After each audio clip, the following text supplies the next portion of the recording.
Wrong one. That's mine. Welcome to another exciting edition of American Warrior Radio, the place to be for news, notes, interviews, and current events for all issues military and veteran related. If you or someone you know has ever worn the uniform of the U.S. Army, Navy, Air Force, Marines, Coast Guard, or National Guard or Reserves, you've come to the right place. American Warrior Radio, right here on the Talk to Me station, AM 1300 WMEL, sponsored as always by eVet Project. Folks, this program is all about supporting our troops and their families, both past and present.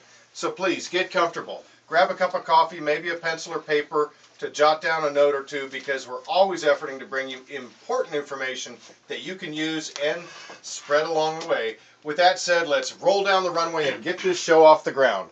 As you know, my name is Garen Cohn. I'm an Air Force veteran, a retired legal advocate for veterans, and founder of eVet Project, but I never fly through the airwaves alone.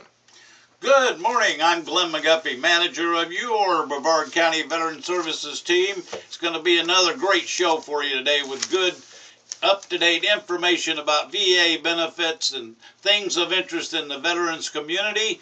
And we're talking to all of you, like Garen said, to include family members. Don't forget them. For sure.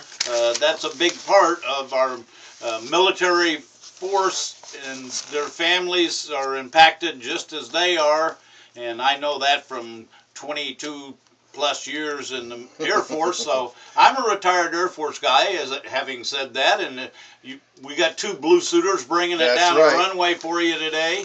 And with that, we should start by wishing everybody a Happy New Year, yeah? Well, yeah, we should do that. Happy New Year. It's 2013, and it's going to be a great year. It's got to be. Hey, we made it past the Mayan calendar and all that stuff. My thoughts exactly, Glenn. We made it through 2012. We're into 2013, and apparently we've averted the fiscal cliff.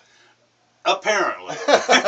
Still, that's kind of a story left to be finished, but there's so much news on those grounds. But we got some other stuff we want to bring to your attention first. Len, there's a lot happening in the veterans community, and I know just before the program started, you and I were talking. The last couple episodes, we kind of touched on the changes in law that provide some tax abatement for service members, particularly those that have had some combat experience on their DD-214. And you mentioned that you've been getting some phone calls. Tell us a little bit about that. Yeah, I've gotten phone calls, well, actually emails, but same thing, from 4 other counties. I put an article in explaining the new tax law, which is the one for combat-related injuries for our veterans who are homeowners here. And it used to be you had to have entered active duty as a resident of the state of Florida, and they took that provision out. And so those over 65 who have combat-related service-connected disabilities can get all of their combined rating service-connected disabilities taken from their taxes as a discount after all the exemptions are included in there, which includes a $5,000 extra exemption for service-connected disabled veterans. And of course, everybody's getting $50,000 right off the top right now. It's a Florida homestead tax exemption. So you get $55,000, subtract that from the value of your property, which is used to determine your tax, and then whatever's left, and let's say you had 30% combat-related disability. And in other words, you were injured in the line of duty during a combat deployment. Yeah, or in a combat theater, those kind of things. Right. And 30% is determined to be combat related, and you got a total disability of 60%. You got 30 more percent basically that is not combat related per se. Well, you get, once you've determined that you have any percentage, 10% or greater, that's combat related, this new state law allows you to then get a discount on top of all those other exemptions I just explained. So in this case, you would get whatever's left that you owe for property tax, you get a 60% discount. And so you as can figure an example, either way, you can say 60% discount off the value of the property or 60% off your taxes. It's the same thing. But the problem is, and we've got 67 counties here in Florida, you've been receiving some emails from counties. I know within our listening area, again, WMEL has a powerful signal. We go out across Volusia, Orange, down into Indian River County, and probably beyond that at certain times. Exactly. So our listenership right now here in Florida, if they go into their county veteran service office or their tax collector office and they say, hey, I've got this combat experience, it's not exactly happening that way. Well, no, and a couple of them, the story was virtually the same. First off, the county said, no, we're only going to give you the amount that's combat related of your service connected disabilities as the discount. So in my example, they would have, that veteran would have gotten 30% discount, not 60%. Now, what really concerns me is in both those counties, the tax collecting people are the ones making the decision as to what's combat related or not. And I challenge them to show me their qualifications to make that determination. It's tough enough for us to be doing it for our local tax people, who, by the way, have been in my whole 22 years the most veteran-friendly tax office in the state of Florida, as far as I'm concerned. So hats off hats off to Brevard County Tax Collector's Office. They work well with you in a number of different areas. Exactly. And they always come to us for any questionable thing to preclude a veteran losing some kind of exemption or discount before they actually invoke the saying no. So are you telling me that there's an education issue here with the other counties? Yeah, probably so, and I'm going to approach the Florida Department of Veterans Affairs, who, when this, it started out as Amendment 7, now it's Amendment 2 is the one that changed it to where you don't have to be a Florida resident. But back when it was Amendment 7, a guy from the Florida Department of Veterans Affairs went to some major conference that all these tax collecting people go to and presented a PowerPoint briefing and basically nicely told them this is how to do it. And, you know, at least with that, they left with slides they could look at, and they had some guidance, and it was more favorable to making the right decision to award it to veterans than it is now, because now it's been, with the change, left back in limbo without some guidance being given to these people. I don't know, maybe the Florida Department of Veterans Affairs can go downtown to the tax collecting people up there in Tallahassee, and say, hey, let's sit down and talk about this, and this is the way we see it, and I'm sure you would agree with us, and let's put some guidance out to your people so we get standard on how we're administrating this program. Because right now, if I know of 4 people who wrote to me because of an article we put in a newsletter, then there's 12 people out there that are experiencing the same thing. You know, 67 counties in Florida, as Garen said, the possibility exists for there to be 67 different ways this law is interpreted. Yeah, and that's problematic, and we'll see if we can get a representative from the Florida Department of Veterans Affairs to come on and join us on American Warrior Radio. We've had several discussions with Mr. Murray, who's the communications director for Colonel Prendergast, who is the executive director of the FDVA, and hopefully we can get them on the line here soon.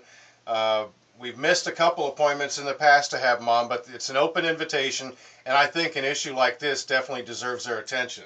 Oh, absolutely, because the probability of something happening that's not in the best interest of our veterans has already cropped its early head up. Yep, and there's no better advocate than the top dog here in Florida, which is Colonel Prendergast. So we'll work on that, folks, and once we have it, we'll make the announcement that he'll be joining us. There's a lot more stuff in the news, but the whole tax thing, again, thanks to Brevard County working closely with Glenn's office to make sure our veterans, and how many vets we got in Brevard County, roughly? Oh, and around figure 72,000, and if you factor that for families, it's around 180,000, which is about 40% of our county population are direct veteran related, if you will. And there's more than that because the census doesn't count surviving spouses, and we have a ton of those in our county. Yeah, we sure do. This is a rich area for veterans and their dependents. There's just a whole lot of you folks out there, and we hope that you're listening to American Warrior Radio and that you spread the word to others to listen to American Warrior Radio and get the straight news from us. We're always telling you to have a pen and paper down. If you're listening in South Florida or up in the Panhandle and you've experienced this issue, don't call Glenn. You need to get into your county veteran service office and say, hey, I heard it on American Warrior Radio. Can you help me sort this out? Yeah, exactly. And believe me, if you tell them that, they'll call me if they are not so sure about what's going on there. Exactly. Well, we appreciate you putting that article out there among your contemporaries to get the information more concrete. Oh, absolutely. And I unfortunately was surprised that I got that feedback from people. I thought, well, everybody will be like us. And a nice Happy smooth, that it's here. Nice smooth transition, and all we have to do is pick up 1,000-fold increase in our workload for the next 2 months. But nothing you can't handle with the 2 service officers plus yourself. Folks, I've asked you before to make some noise. It's important. Glenn needs some help. You're one of the few offices in county government that richly improves the economic impact of the area here by bringing in benefits for veterans that they've earned. These are not entitlements. I don't care what anybody says. These are earned benefits. that's right. And we're talking millions of dollars, Glenn. Yeah, well, last year we've got 9,000 in round figures case files in our office. 9,000. And just those alone brought in over $90 million in benefits to our county. So that's pretty important, and I don't know of another agency other than the tax collector that's bringing money into the area. So if you want to see Glenn get some help and be able to reach more people, he needs more service officers, he needs a full-time secretary. You're currently employing work studies. Correct. What is a work study, Glenn? Well, work study is a wonderful program the VA has as part of its education benefit, the GI Bill that's commonly known as. And when a veteran is in the program on the GI Bill at 3/4 or VOC rehab, thank you, at 3/4, but on the GI Bill part at 3/4 or 100% VOC rehab the same. Workload in college, and each college determines what's 3/4 and what's 100%. It's right. Not the same number of hours at every college.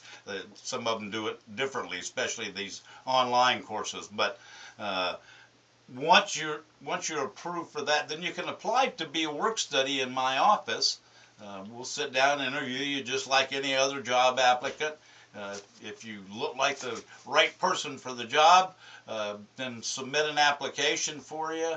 And then semester by semester, the VA will approve this work study, which pays right now $7.25, which is minimum wage, but it's tax-free, so it's big deal there. Worth almost $9 an hour instead of $7.25 in terms of real terms.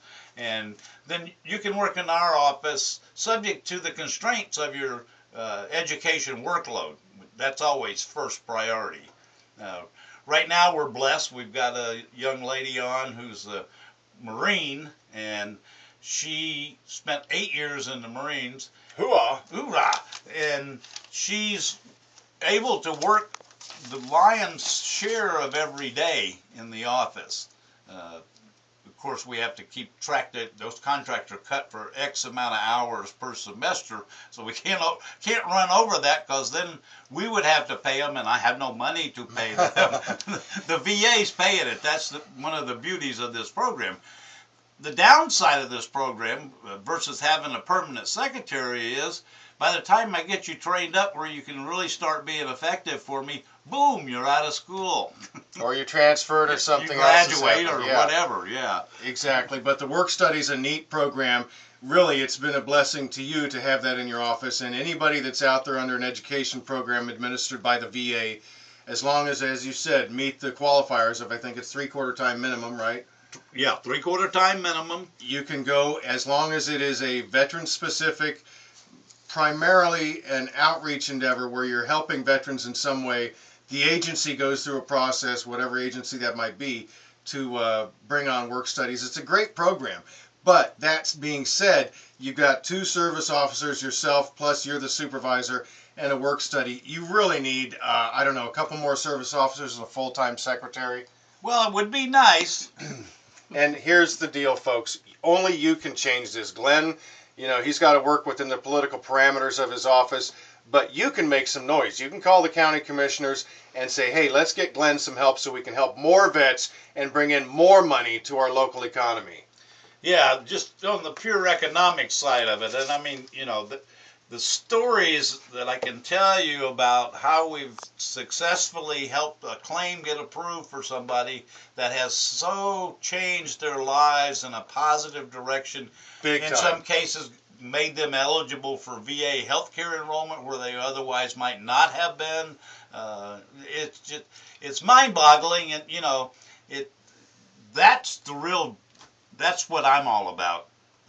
And you but do this, as a consequence, we do bring in a heck of a lot of money to the county. Exactly. And the services you provide at the County Veteran Service Office and CVSOs across the state are provided free of charge. That's right. And that CVSOA is a County Veteran Service Officer, by the way, in case that acronym might have gone, huh?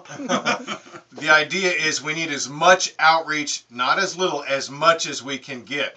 There are some counties here that are probably potentially overstaffed, but Brevard County ain't one of them. So, folks, please pick up your phone and make some noise. Call your county commissioner, even your mayor. Who cares? Get a political figure involved and say, hey, we need more of this in Brevard County. It'll make a big difference in the lives of the veterans and their dependents that you're trying to reach. Absolutely. Veterans, their dependents, and their surviving spouses. There are benefit issues and probabilities for a claim to be approved to get some benefits for certain family members while the veteran's living and for surviving spouses when the veteran's gone. And we're the experts that we can provide that information to you. And we can be reached at 321-633-2012. That's 633-2012. And we're out in the Brevard County Government Center Complex, which is out by the courthouse in Vieira. As you're headed to the VA. Yep. Not in the VA building. No. Let me emphasize that. We're not in the VA medical facility. Judge Fran Jameson Way. Yep, and we're in Bravo building. That's B building, if you didn't know what that was. Some might not. On the first floor, Suite 102, but just look on the walls for the signs with the arrows that says Veteran Services this way. You'll find us. We're open Monday to Friday.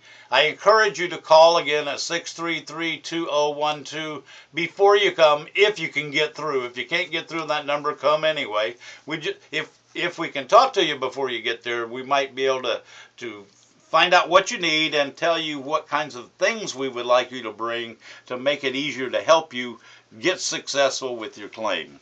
And what might some of those be? For those that are listening and planning a visit to your office, let's just deal with that right now. What's the number one thing that they would need to bring to your office? Bring the DD-214 What's or that? 214s, as the case may be. What are those?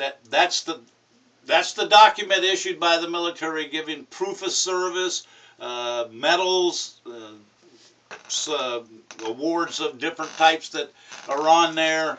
It tells us when you were in the military, what kind of discharge you got, and a lot of good information. A lot of good information that are qualifiers for some of the benefits. So we can tell from that one document some benefit eligibility or non-eligibility. In addition to that, if you have copies of your service medical records, we're going to ask you to bring those. You might refer to them as SMRs, service medical records. Nowadays, STRs, service treatment records. Yeah. I don't know why they feel the need to always update these things. Hide behind obfuscation. Big word for the day. Yeah, somebody's got a job in D.C. making up all these changes that are totally unnecessary. But your DD-214s and service medical records, any information you might have, even if you have deployments, Yeah, exactly. Well, the idea is you get that stuff together, you go in and see Glenn, try and call first, because you mentioned, Glenn, I want to hit on this for a moment. We got a few minutes before the bottom of the break. How life-changing it can be for a former service member to come into your office, initiate an original claim for compensation with the VA, and then find out, let's be honest, 9 months to a year from the date they file, that they've got some monetary benefits coming. Oh, absolutely. And how heartbreaking it is to do the claim yourself, not understand what the VA tells you in a letter they send to you that's about 14 pages long with a bunch of blank forms you don't usually need to fill out, by the way. Right. And then 9 months to 12 months later, you get denied because you didn't provide something you probably already had or could have gotten. You just didn't understand what the heck they were talking about. What do you want what? And especially in this computer age when so many of us are actively using the internet, and the VA is trying to shove a lot of their business towards the electronic filing. Oh, absolutely. And that, not a good thing. Yeah, that would be great. However, you're not going to have any representation that way. And if it comes down to wanting to appeal a decision you disagree with, you're going to be left to do that on your own. And then there's then specific then it timelines. gets tricky. And if you want a personal interview as part of the appeal process, you're going to go there by yourself, not understanding what it's all about. You're going to think it's an adversarial proceeding with the VA, and it's not supposed to be anyway. But you're not going to have anybody there to tell you before you go in. Sit down for an hour, go over your case, make up the pertinent points in your favor, and then go in there and be represented by somebody that understands the lingo. You know? Right. You need a credentialed, qualified service officer to represent you before the VA. Whether it's a computer, it's easy enough to file maybe a single issue original application for disability compensation. Maybe the success rate on that's pretty good, but it's just not worth the risk. No, it's not. And eventually down the road, you're going to need a credentialed representative, a service officer to represent you that's credentialed, accredited nationally through somebody like American Legion, Veterans of Foreign Wars, Disabled American Veterans, AMVETS, and many others. But those are about the big four there. Right, so it's best to start right from the beginning and go seek out your county veteran service officer, because they're going to be the closest person that you can deal with that actually has credentials and qualifications. Yeah, and those credentials allow us, after we've appointed one of those organizations, to get into your computer record and many other things to help you. So we're getting close to the end of the first half here, Garen. Stick with us here on American Warrior Radio. We'll be right back. Don't go anywhere.